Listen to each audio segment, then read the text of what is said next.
My next guest has taken on the cause of childhood obesity by planting fresh vegetable gardens from Berkeley, California to the White House. She developed the concept of slow food at her legendary restaurant Chez Panisse in Berkeley, and her new book is In the Green Kitchen. Please welcome someone I've wanted to talk to for a very long time, Alice Waters. Oh,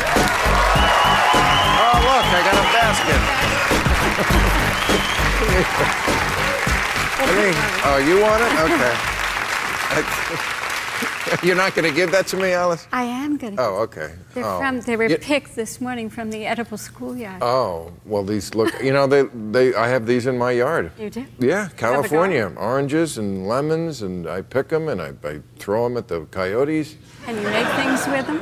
I do. I have lemon in my, first thing I have every morning. Is that a good thing to do? Put lemon in water with some cayenne pepper? Kind of clean you out? No, I haven't tried that yet. Really? But it sounds like an easy You're recipe. going to learn a lot from me, Alice, about... But America has learned a lot from you, and there's yet to be learned, because that's one reason I wanted to have you on this show. I've seen you on 60 Minutes. I've seen you in a lot of places, but I think there's always probably a new audience for you, and you're someone who should be heard. You are the, as they say, the mother of the slow food revolution. Just briefly tell people what that means. Slow food. Slow food is kind of the opposite of fast food. Yeah. It's kind of the opposite. But it's not about slow cooking, necessarily. You can have slow fast food, in the sense that slow food means that you care about where it comes from. Right. And so I could have a slow food hot dog if I cared where the meat came for the hot dog, where the bun came from, where the ketchup came from, where the mustard came from, where the onions came from. So this isn't vegetarianism for people who are nervous. It's not. You don't have to be a hippie to eat like this. You don't. You don't. And why do you think this country has gotten so off course with the way we eat? Well, I think it really kind of came in after the war, and we had a lot of pesticides. World War II. World War II. We've had so many wars. We have.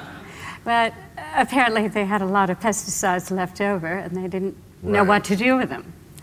And I think we've been kind of easy prey because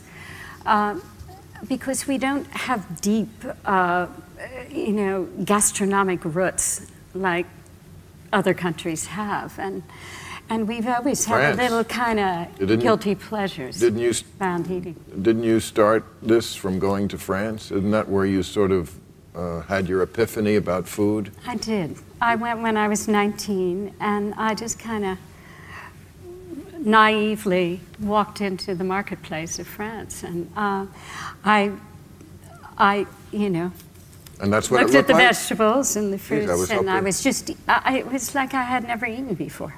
But it's interesting because a lot of people saw the movie, Julia Child movie with Meryl Streep. Yes. And sort of the same thing happened to her. She went to France and had an epiphany about food. But she came back and made stuff with rich sauces and all this shit. And you came back, from France and made good food. Well, I have to say I was a little intimidated by the French and about French cooking. And I even when I opened Chez Panisse, I was afraid to be in the kitchen at the beginning because I didn't know enough to do that. My first cookbook was Elizabeth David, and fortunately, she just had these recipes that just said, go to the market and get the lettuce and put a little vinaigrette on it and stir it around.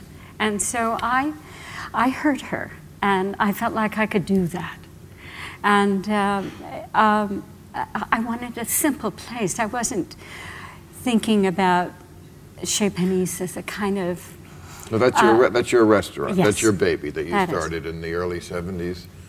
In 71. 71. It's almost 40 years old. It's always listed as one of the great restaurants in America, and I imagine the dining experience there is very different because it's your theory put into practice. It's slow food, it's fresh, food always, right? It's locally grown. Isn't that one of the key components? Well, when I started the restaurant, I wasn't thinking about, where it came from. I wasn't, probably because I lived in Berkeley, I thought about sustainability in some way back part of myself, but... And nudity. Really, pardon me, and nudity. Berkeley, come on, it's a bunch of naked hippies. I've been there. There were a few people who came streaking through Chez Panisse at one point, but... lots of people, famous people, have eaten there, like Bill Clinton ate there, right? He did. Now, when he was there, what did he eat? Well, I'll tell you.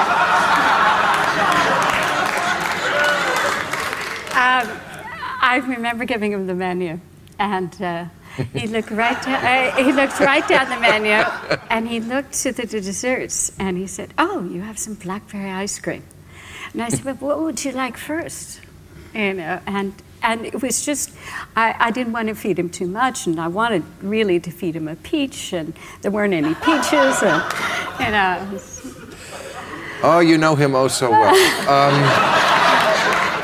But it's very, I just figured that anybody who tastes a piece of fruit in season would be sort of brought into an experience. But that's so true. You mentioned a peach. I don't know when is the last time I've been into a peach and didn't go, oh, fuck. Yeah. It's dry. Right. I don't know, why can't they get, I know in America we'd rather have food that looked the right way than actually was the right way, which is why they pick tomatoes too early when they're green. They pump them in full of red dye to make it look like a tomato. But when you actually bite into that tomato from the supermarket, it doesn't taste like the tomato I remember as a kid growing up on a farm. Wait, I didn't grow up on a farm. You grew up in New Jersey. I grew up in New Jersey, but you know what? We actually had farms in New Jersey. And we would get the tomatoes there. People, yes, back then they actually had farms. Well, I grew up in New Jersey, too. And the Garden State. The Garden State. Hello. But you don't shop in the supermarket, do you? I don't either. You don't. I think you're even more radical than I am. You don't eat beef. Very rarely. Very if I'm on the road, it's 2 in the morning and I'm drunk, I will. If the only thing I can get is a room service hamburger, that's going down, yes. But I basically don't. Yes, that's, what about, but I agree with you that organic beef, it's more about the purity of the food. What's wrong with our diet, I think, is that we put so many unnatural things in it. There are thousands and thousands of chemicals that never existed in the human body 50 years ago. That's got to be a little scary. But it's a little scary. I remember when I used to buy tortillas, and it just had 3 ingredients: the corn, right, the salt, and the lime. And now there's a little paragraph.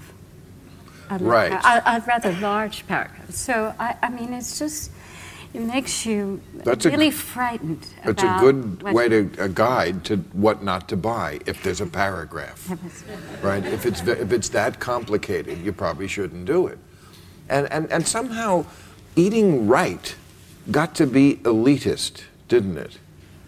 That astounds me, that eating the right food somehow is something that a lot of this country looks on as very suspect, kind of democratic politics, eating good food, shopping at Whole Foods, as I call it, whole paycheck.